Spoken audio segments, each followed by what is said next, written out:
a conditional nod to import enough low-carbon power to meet some 9% of Singapore's electricity needs. This will come from a solar farm in Australia. And for more on plans to import solar energy from Australia, we have with us Mitesh Patel, the Interim CEO and Chief Operating Officer of Sun Cable. Mr. Patel, welcome to the program. Thank you for having me. The conditional approval comes more than 20 months after Sun Cable's voluntary administration. How has the project's design and development plans changed since? So as you know, we achieved conditional approval today. It is just over 1 year since coming out of the voluntary administration. So it's a significant progress for us since then. It's a comeback for us. We have invested US $170 million over the course of last few years and progressed quite a few milestones for the project. Going forward, we continue to progress those milestones to develop the world's largest renewable energy infrastructure project. The voluntary administration has not affected our engineering or design plans at all. I want to talk about this project. The cables will be laid through Indonesian waters, and Indonesia currently doesn't have a regulatory framework governing the installation and the protection of the subsea cables. And this project will rely on 4,300 kilometers of the subsea cables. How is Sun Cable working with the Indonesian government to address this challenge? Yeah, so as you said, we have 3,400 kilometers of subsea cable passing through Indonesia. 4,300, right? That's a total. 3,400 is through Indonesian waters. Sure, okay. And we are very grateful or deeply grateful to Indonesian government for the continued support. We continue to look for enhancing our engagement with Indonesian government.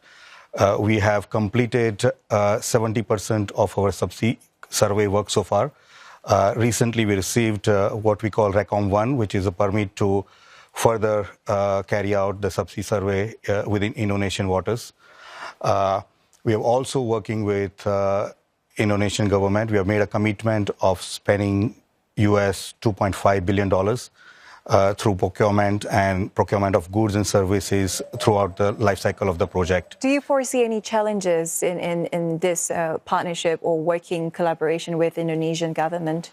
We don't foresee any significant challenges. We have been receiving very good support so far, and we intend to work with Indonesian government to kind of enhance that engagement. And what about your concerns on the environment? What are Sun Cable's plans to ensure minimal impact when building the energy generation and storage precinct as well as the subsea cables? Right. So we have already received environmental approval for our Australian side of the project, which is one of the largest infrastructure environmental approval ever given by NT government as well as the federal government from Australia.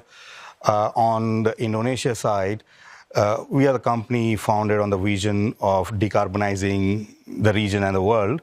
So we take environmental protections very seriously. We are committed to it. We follow all the regulations that are in place for Indonesian government or Australia, Singapore government. We avoid marine conservation areas as we plan our subsea survey route.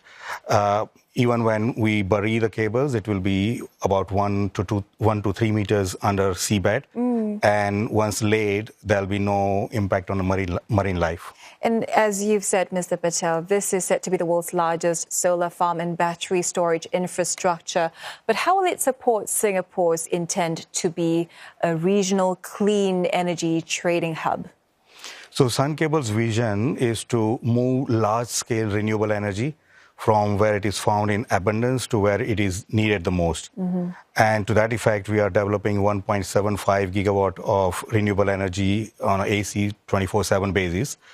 The intention or our plan will be to plug ourselves into Singapore's vision of being backbone of ASEAN interconnected grid. So we become ASEAN-Australia grid, and that helps to connect the ASEAN and Australia grid.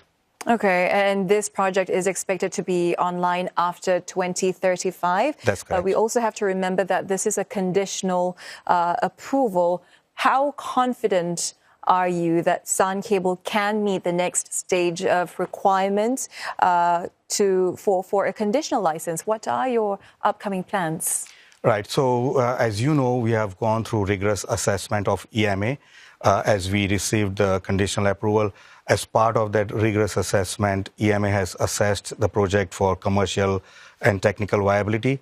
As we move forward, we will continue to progress on other milestones within the project, including working on the offtake, completing our subsea surveys, other supply chain, and so on, which will allow us to achieve financial close towards the end of 2027, and then the construction to be able to bring the power post 2035. This is an ambitious project, Mr. Patel. Something of this magnitude is expensive. How will Sun Cable keep electricity prices down? So this is a question often asked to us. Yes. It is indeed a key question. It is in our interest to be as competitive as possible to serve customers in Singapore. The energy prices or electricity prices are influenced by several factors. Our power comes only post 2035, so it is too early for us to really pinpoint the prices at the moment. But we have certain advantages. One of the advantages is that solar resources in Australia is one of the top 5% solar resources globally. So that gives us a leg up in terms of how much energy we can produce. We also bring 24/7 supply into Singapore, which allows us to use our cable on a 24/7 basis. So for those reasons, we think we can price our power very competitively. All right, let's hope so. Mr. Patel, thank you very much for speaking with us tonight. Pleasure is mine. That was Mitesh Patel, Interim CEO and Chief Operating Officer of Sun Cable.